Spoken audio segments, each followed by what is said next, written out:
টিয়ক বিধানসভা সমষ্টিৰ ২ নং টিয়ক আঞ্চলিক পঞ্চায়ত গঠন। বিজেপি দলৰ গীতামণি বৰকটকী বৰঠাকুৰ সভাপতি হিচাপে নিৰ্বাচিত। ৯৯ নং টিয়ক বিধানসভা সমষ্টিৰ নৱগঠিত ২ নং পূব টিয়ক আঞ্চলিক পঞ্চায়ত গঠন কৰা হয়। দীৰ্ঘদিন ধৰি বিৰোধী দল কংগ্ৰেছৰ হাতৰ পৰা এইবাৰ ভাৰতীয় জনতা পাৰ্টি আৰু মিত্ৰজোঁটে দখল কৰে। আঞ্চলিক পঞ্চায়তৰ সভানেত্ৰীৰ বাবে ভাৰতীয় জনতা পাৰ্টি টিয়ক মণ্ডলৰ এগৰাকী সক্ৰিয় কাৰ্যকৰ্তা ২৪ নং ৰাজ্যৰ বাদুলিপুখুৰী পঞ্চায়তৰ পৰা নৱনিৰ্বাচিত আঞ্চলিক সদস্যা গীতামণি বৰকটকী বৰঠাকুৰৰ সৰ্বসন্মতিক্ৰমে নিৰ্বাচিত হয়।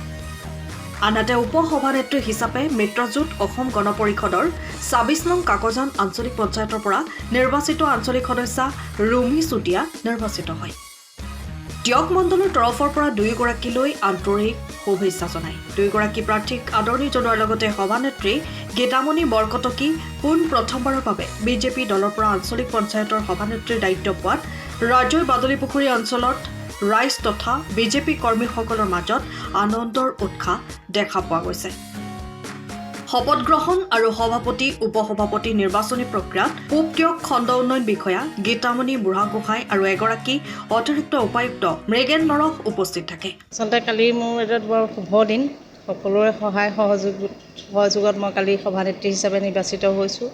বিশেষকৈ মই মোৰ নিজৰ ৰাজৈ বাদুলিপুখুৰী পঞ্চায়তখনৰ পৰা মই বহুত বিপুল ভোটতে জয়যুক্ত হৈ ওলাই গৈছিলোঁ আৰু যথেষ্ট ৰাইজে সঁহাৰি জনাইছিলে সেই ক্ষেত্ৰত। আৰু কালি যে এইটো এটা মই যে সভানেত্ৰী হিচাপে নিৰ্বাচিত হ'ম মই বৰ বিশেষভাৱে ভবা নাছিলোঁ, বিচাৰিছিলোঁ হয়, কিন্তু যেতিয়া ৰাইজে সকলো মিলি মোক এইটো এটা ডাঙৰ গুৰু দায়িত্ব দিলে মই কালিতো আচৰিত হৈছোঁ।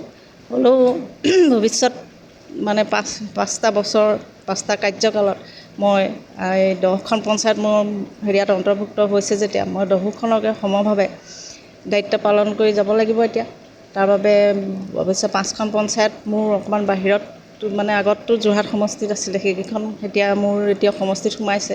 গতিকে সেই 5খন পঞ্চায়ত প্ৰথম মই ভাবিছোঁ এবাৰ গৈ চাই আহিব লাগিব আৰু সকলোৰে লগত আমাৰ যি কমিটিখনৰ লগত সমভাৱে আলোচনা কৰি আমি কামখিনি সমান দায়িত্বত পালন কৰি যাম বুলি ভাবিছোঁ। কালিও তেখেতসকলৰ লগত আলোচনা কৰিছোঁ আৰু বিশেষকৈ 26ত নিৰ্বাচনো আহি আছে, গতিকে সেইটোৰ প্ৰতিও লক্ষ্য ৰাখিব লাগিব আৰু আমাৰ দলৰ প্ৰতিও লক্ষ্য ৰাখিব লাগিব, ৰাইজৰ প্ৰতিও লক্ষ্য ৰাখিব লাগিব। তিনিওটা দিশ সামৰি দায়িত্বটো ভালদৰে পালন কৰি যাম বুলি মই মনতে ভাবিছোঁ আৰু ভগৱানকো ভাবিছোঁ আশীৰ্বাদ কৰিব বুলি।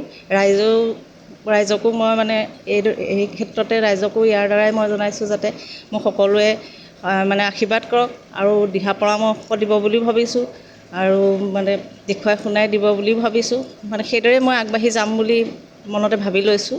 সকলোৰে লগত মিলিজুলি কাম কৰি যাম আৰু সমভাৱে দায়িত্ব পালন কৰিম। আপুনি যিহেতু পঞ্চায়তৰ সভানেত্ৰী আছিল, হয়, গতিকে তেতিয়া আপোনাৰ কিছু অভিজ্ঞতা আছেই, গতিকে এতিয়া যিহেতু এতিয়া 10খন পঞ্চায়ত আপুনি সামৰি ইয়াত সভানেত্ৰীৰ দায়িত্ব পাইছে, গতিকে আপোনাৰ বিশেষ কি কাম কাজ আপুনি আগতীয়াকৈ আপুনি আগবাঢ়ি যাম বুলি ভাবিছে? মইতো তেতিয়া এখন পঞ্চায়তৰ দায়িত্ব পালন কৰিছিলোঁ। সেই পঞ্চায়তখনৰ ভিতৰত যিখিনি দায়িত্ব আছে সেইখিনি মোৰ সম্পূৰ্ণ মই জ্ঞাত, কিন্তু 5খনক সামৰিটোতো মই হোৱা নাছিলোঁ। এতিয়া 10খনক সামৰি হোৱা নাছিলোঁ। সেই 10খন সামৰি এইটো এটা ডাঙৰ দায়িত্ব, গতিকে সেইখিনি পঞ্চায়তখনতকৈওতো বহুত গধুৰ হ'ব।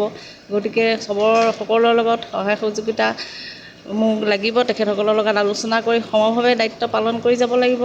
টিয়কৰ পৰা বিৰাজ পৰা ৰিপৰ্ট, টাইম অফ আছাম। সময়ৰ খবৰ সময়ত পাবলৈ ফ'ল' কৰক টাইম অফ আছাম।